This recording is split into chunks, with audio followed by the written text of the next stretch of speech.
عبد الشکور صاحب. جی شکریہ جناب اسپیکر صاحب. بسم اللہ الرحمن الرحیم. سب سے پہلے آپ جیسے ایک شریف النفس انسان جب میں اس عظیم اور مقدس چیئر پر دیکھتا ہوں یقیناً دل خوش ہوا، اور میں اپنی جماعت کی طرف سے آپ کو مبارکباد پیش کرتا ہوں. جناب اسپیکر، ہم اس طرف سے اس طرف آئے اور ہم نے 3.25 سال جو کچھ سنا وہ آپ نے بھی سنا. چور چور چور چور چور چور اور ایک مداری تھے، اور جو انداز انہوں نے اختیار کیا ہوا تھا اس سے ہم گزر گئے. میرے خیال میں وہ تاریخ کا حصہ بن چکا ہے. بقیہ 1 سال ہے، جتنا ٹائم ہے، جتنے مہینے ہیں، اگر ہم بھی ان کی تقلید میں کسی کو چور چور کہہ دیں اس سے کچھ فائدہ نہیں ہوگا. ہمیں کچھ کرنا چاہیے، اس کے طریقے پر ہم نے نہیں چلنا چاہیے. ہم یقیناً مسائل سے دوچار ہیں، بہت پریشان ہیں. میں اصل بات پہ آ رہا ہوں. حضرت ہمارا اصل مسئلہ کیا ہے؟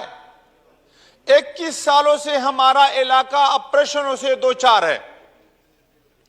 کبھی ایک آپریشن، کبھی دوسرا آپریشن. آج ہم حکومت میں ہیں، پہلے تو ہم حکمرانوں سے مطالبہ کرتے تھے، آج کس سے مطالبہ کریں؟ جناب اسپیکر، شمالی وزیرستان کے آئی ڈی پیز کا مسئلہ بہت گمبھیر ہوا ہے. پہلے ہمیں یہ جھوٹ کہتے تھے کہ آئی ڈی پیز کے مسائل ہم نے حل کر دیے، واپس کر دیے. جھوٹ. آج بھی بنو میں بقا خیل کیمپ مہاجر سے بھرا پڑا ہے. آج بھی میرے اورکزئی ایجنسی کے بلدیاتی الیکشن کا جو پولنگ سٹیشن ہوتے تھے وہ کوارٹ سٹی میں ہوا کرتے ہیں. کیوں؟ اس لیے کہ ہمارے لوگ اب تک آئی ڈی پیز ہے، اور آئی ڈی پیز ہونا یہ تو ہم اب برداشت کر رہے ہیں، لیکن اب برداشت سے مسئلہ باہر نکل چکا ہے.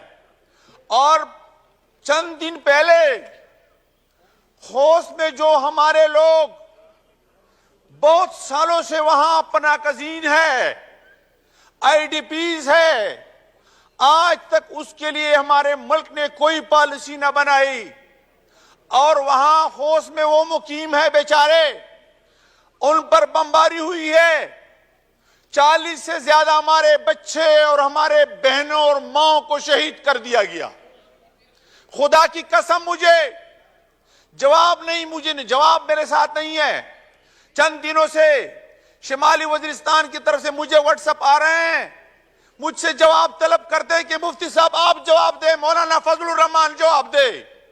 میں نے مولانا فضل الرحمان صاحب کو بتایا، وہ بہت بے چین ہو گئے، پریشان ہو گئے کہ کیا ماجرا ہے، یہ کیا ہو رہا ہے کہ ہمارے بچوں کو شہید کیا جاتا ہے، ہمارے ماں کو شہید کیا جاتا ہے.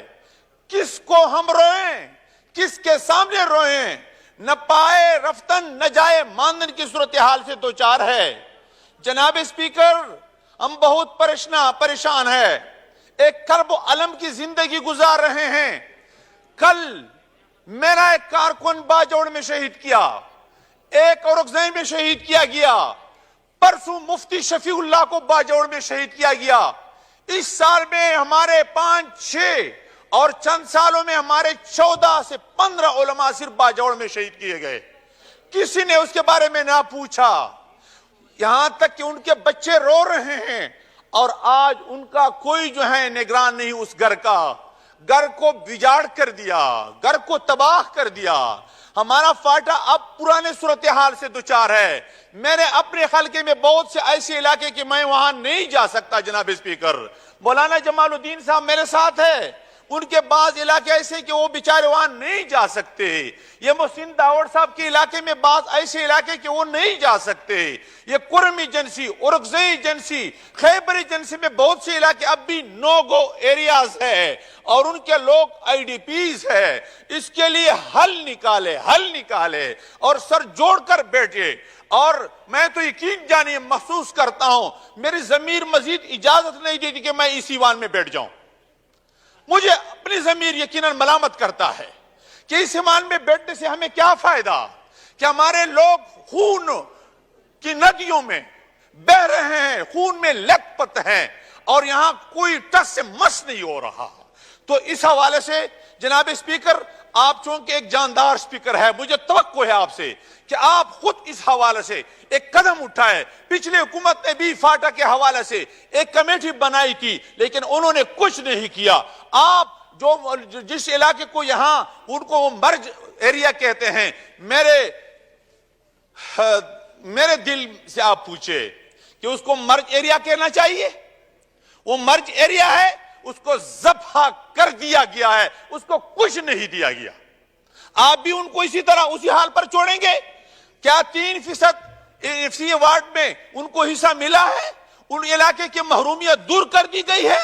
ان کے ساتھ سرتاج عزیز صاحب جو کمیٹی کے سربراہ تھے، انہوں نے جو سفارشات کی تھی کہ ہاں ہم یونیورسٹیاں بنائیں گے، سڑکوں کا جال بچھائیں گے اور یہ کریں گے وہ کریں گے، تعلیمی لحاظ ٹھیک کریں گے، صحت کا نظام ٹھیک کریں گے، وہاں جو پرانا اے ڈی پی تھا وہ بھی نہیں دیتے. اور وہاں جو حکومت بیٹی ہے، میرا ایک مطالبہ ہے آپ سے اور اپنی حکومت سے مطالبہ ہے کہ صوبائی حکومت کو 1 روپے فاٹا کے لیے نہ دے.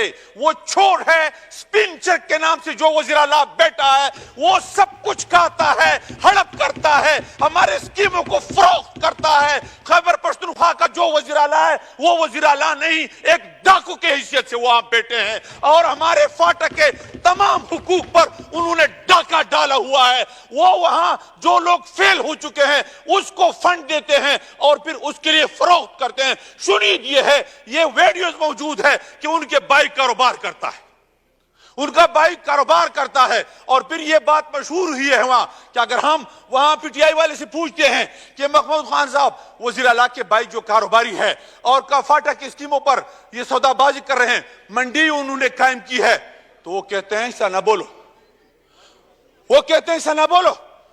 وہ پی ٹی آئی والے یہی کہتے ہیں. کیوں؟ وہ کہتے ہیں ہمارے پرسنوں میں کہ وہ لالا پہ خپکی گی.